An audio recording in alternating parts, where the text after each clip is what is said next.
अस्सलाम वालेकुम रहमतुल्लाहि व बरकातुहू। ज़री मंडी सिंध बलोचिस्तान कुंदरी मिर्च मार्केट की सूरत हाल आपको पता चला। कुंदरी मार्केट में अंदाजे के मुताबिक 4000 के करीब बोरियों की आमद थी। हाइब्रिड की मार्केट आपको पता चले, हाइब्रिड आज मार्केट में सेल हुई है 16,000 रुपये से लेकर 17,550 रुपये पर मन के हिसाब से। बेस्ट क्वालिटी जो है देख सकते हैं, ये 17,500 के देसी लौंगी सेल हुई है 29,000 रुपये से लेकर 32,000 रुपये पर मन के हिसाब से। 29,000 रुपये से लेकर 32,000 रुपये।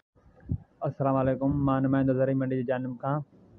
जीअं त अॼु 4 सितंबर बरोज़ सूमर जो ॾींहुं आहे। हीअ आहिनि फुटियूं। फुटियुनि जे 40 किलो जो रेट नौशहर फिरोज़ में 9,400 खां वठी 9,700 ताईं हलियो आहे।